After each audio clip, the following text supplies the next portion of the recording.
ఇక ఆంధ్రప్రదేశ్ ప్రభుత్వం అన్ని విషయాలలోనూ వ్యూహాత్మకంగా వ్యవహరిస్తుంది. నిరంతరం ప్రజలతో టచ్‌లో ఉండేలా ప్లాన్ చేస్తుంది. అప్పుడు ప్రతిపక్ష వైసీపీ వైపు ప్రజలు చూడకుండా ఉంటారని వ్యూహాలు రచిస్తుంది.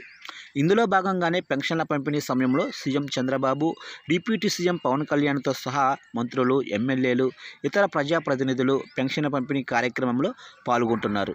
అలాగే రోడ్ల మరమ్మతుల విషయంలోనూ అదే చేశారు.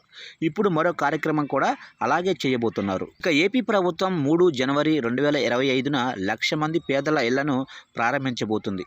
ఆ రోజున పేదల చేతికి ఇళ్ల తాళాలు కూడా ఇస్తారు. అప్పుడే గృహ ప్రవేశాలు కూడా జరుగుతాయి. ఇదేమీ చిన్న కార్యక్రమం కాదు. 1,00,000 మందికి ఒకేసారి ఉచితంగా ఇళ్లను ఇవ్వటం మామూలు విషయం కూడా కాదు. అందుకే ఈ కార్యక్రమంలో ముఖ్యమంత్రి చంద్రబాబు కూడా పాల్గొంటారు. అయితే ఆయన ఎక్కడ పాల్గొంటారన్నది ఇంకా తెలియలేదు. అన్ని జిల్లాలలో మంత్రులు, ఎమ్మెల్యేలు, ఎంపీలు, ఎమ్మెల్సీలు, ఇతర నేతలు కూడా ఈ కార్యక్రమంలో పాల్గొంటారు.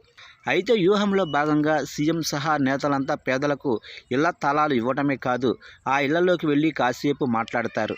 తమ పాలన ఎలా ఉందో తెలుసుకుంటారు. ఇక లబ్ధిదారులు ఏం కోరుకుంటున్నారో చెప్పమంటారు. ఇలాంటి పరిస్థితుల్లో కొన్ని పథకాల అమలు ఇంకా ఎందుకు ప్రారంభం కాలేదని లబ్ధిదారులు అడిగితే అందుకు ఎలాంటి సమాధానాలు చెప్పాలో కూడా నేతలు ముందుగానే ప్రిపేర్ అయినట్లు తెలుస్తుంది. ఇక ఏపీలో పేదల ఇళ్ల నిర్మాణం, టిడ్కో ఇళ్ల నిర్మాణంపై ఏపీ ప్రభుత్వం ప్రత్యేక దృష్టి పెడుతోంది. ఇందుకోసం మన ఇల్లు మన గౌరవం అనే కార్యక్రమం కూడా తెచ్చింది. దీని ద్వారా లబ్ధిదారుల్ని గుర్తించే పని జిల్లాలో ఏం జరుగుతుంది? గత వైసీపీ ప్రభుత్వం నిర్మాణంలో ఉన్న టిడ్కో ఇళ్లను పూర్తి చేయకుండా పక్కన పెట్టింది.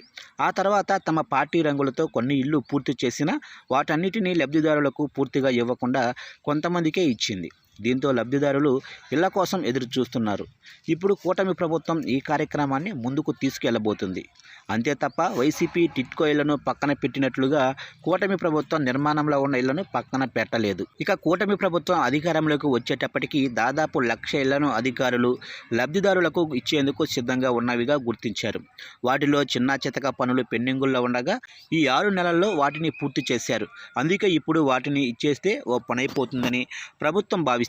ఇంకా ఏపీ వ్యాప్తంగా మరో 6,40,000 ఇళ్లను నిర్మించబోతుంది. ఇక వీటిని కూడా 2026 మార్చి నాటికి పూర్తి చేసేలా ప్లాన్ ఉంది. ఈ పథకాన్ని ఏపీలో ఎన్టీఆర్ గృహ నిర్మాణ పథకం అంటారు. అయితే ఇది కేంద్రం అమలు చేస్తున్న ప్రధానమంత్రి ఆవాస్ యోజనలో భాగంగా ఉంది. ఇక ఏపీ ప్రభుత్వం ఇటీవల టిడ్కో ఇళ్లను పూర్తి చేయాలని నిర్ణయించింది. అలాగే స్థలాలు లేని పేదలకు ఉచితంగా స్థలాలు ఇవ్వాలని కూడా నిర్ణయించింది. గ్రామాల్లో 3 సెంట్లు, పట్టణాల్లో 2 సెంట్లు ఇవ్వనుంది. ఇక 2029 నాటికి 25 లక్షల ఇళ్లు లేదా పట్టాలను పేదలకు ఇవ్వాలని ప్లాన్ చేసింది. తద్వారా ఒక్కొక్క లబ్ధిదారుల కుటుంబాల్లో 4 సభ్యులు ఉంటే 1,00,000 మందికి లబ్ధి జరిగినట్లే అవుతుంది. ఇది రాజకీయంగానూ కూటమి పార్టీలకు ప్లస్ అవుతుందని ప్రభుత్వం స్కెచ్ వేసినట్లు తెలుస్తుంది. ఇంకా ఒక్కో ఇంటి నిర్మాణానికి కేంద్ర రాష్ట్ర ప్రభుత్వాలు ఇచ్చే డబ్బు కంటే అదనంగా ఎస్సీలకు 50,000, ఎస్టీలకు 75,000, చేనేతలకు 50,000 ఇస్తామని ఇటీవల ప్రభుత్వం తెలిపింది. ఇలా ఎస్సీ, ఎస్టీ, చేనేతలకు కూడా దగ్గరయ్యేలా ప్రభుత్వం ప్లాన్ చేసింది.